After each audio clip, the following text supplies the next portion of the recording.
Hey guys, welcome back. If you're watching this video, it means this actually works. If you're not watching this video, it means because I never uploaded it and you'll never hear me telling you you've not watched it.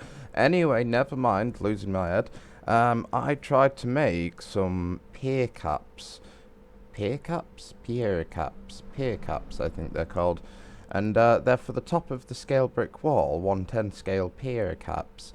And I tried to use that metal sheet tin stuff, and I used the scissors on it, and I tried to make it in different shapes and sizes, and made triangles and things, and tried to get a bit of a pyramid going for like a top cap type thing. And you have other pier caps with like round balls in them as well.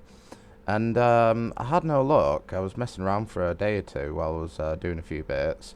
But if you are watching this, it means that I've took this, which was off a wet saw, and it was related to doing different angles on a wet saw. So if you're doing a tile or something on a wet saw, you're cutting it up to put a tile down in a kitchen, say, you'd use this on its original piece. It had another bit, this angly bit here, and it does your different angles for you nice on the wet saw.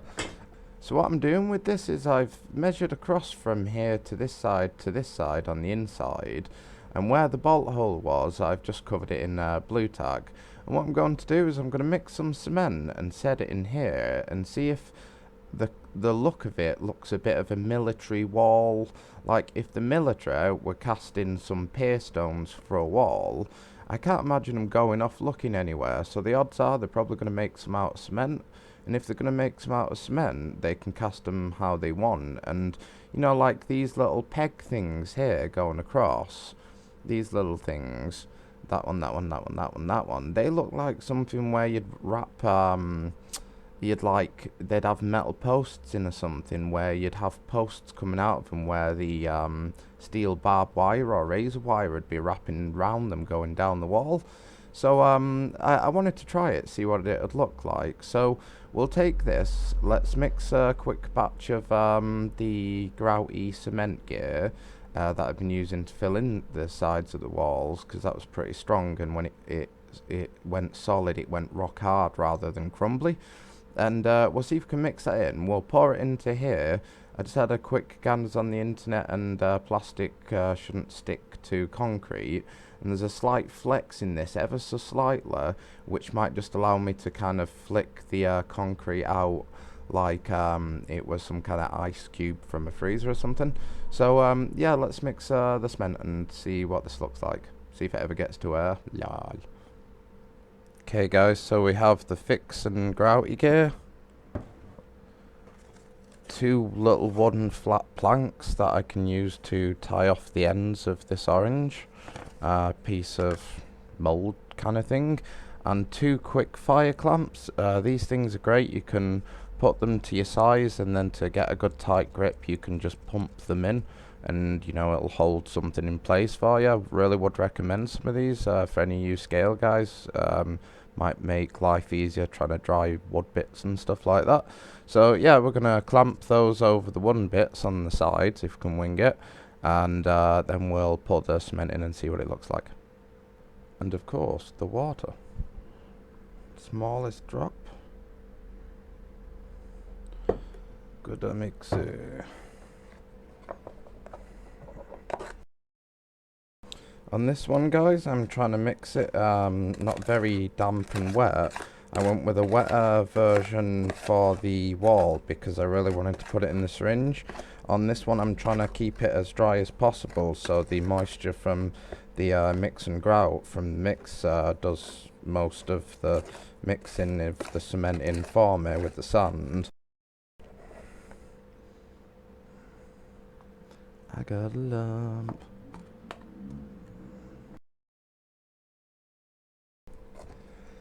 So keep doing it guys till everything goes into your cementy colour, and it'll get really hard to mix because it'll get really viscous and thick. I'm kind of happy with that, so I'm going to pour this in and see what it looks like.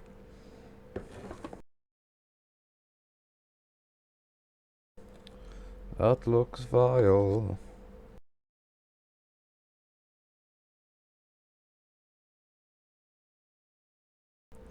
You see, I could go over this with the wet saw after, but if I can get it nice and not have to think it. Oh, it feels like it's breathing. Watch that. See if I can show you that. See if it does it. Can you see that? It's like it's breathing.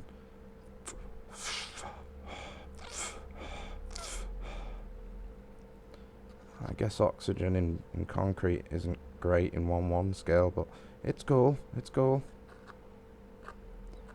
I think they used to, in 1:1 scale concrete, I think when you're putting it down, you vibrate the gear, memory serves.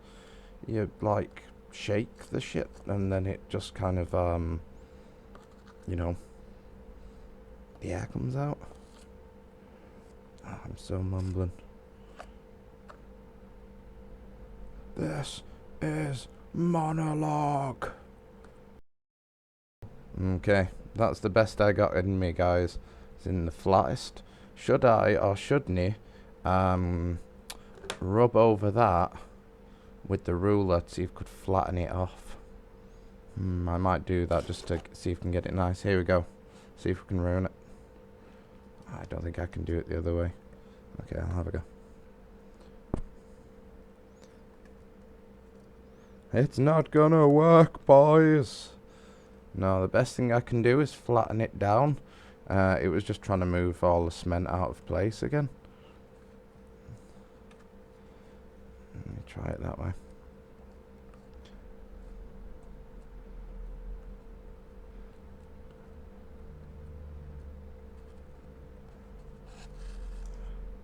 Okay. If in doubt, grind it out. So, if that doesn't play ball, I will clean it up with the grinder.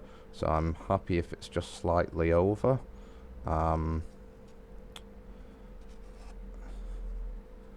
Over the mould there. So that's the best I got, guys, so far for these Pier Cap things. I don't know. I'll try it and show you guys and see what you think. Even if this is a fail, it might be worth the watch. So, cool. Well, I left it to dry, guys, for about 20 hours. There weren't any cracks in the dried mortar, which was good. But I then took it apart and tried to flick it out like an ice cube, and as you can see, it came out in little clumpy bits. I've got to admit, I kind of rushed it there. I left it to dry about 20 hours. You can see it's kind of in a block, but when you touch it, it's still a bit moist. So it does look like it's going to need longer. And I tried with a few bits and tried to ply it out. I couldn't slide it along because of those grooves in the side. I was thinking maybe add some oil on the bottom there, and then on the on that plastic I'll maybe cut it in half along down the line, and that way I can connect it up and split the mould separately into two, rather than you know, having it as one piece. It'd be nice if I can work out some kind of clip so the two clips hold it perfectly square, and then I can just split the mould apart away from the brick, away from the block of concrete, and then reconnect it on the next mould. So yeah, guys, didn't work out this time, but I'm gonna have another go over the week, split the mould thing, and let it dry for longer and see how it goes from there. If necessary, I'll try a bit of a water mix, more watery mix, but I'd rather not. That looks more like it was just damp inside, you know. So thanks for watching, guys. Keep an eye out for test 2, which will be up at the end of the week as well.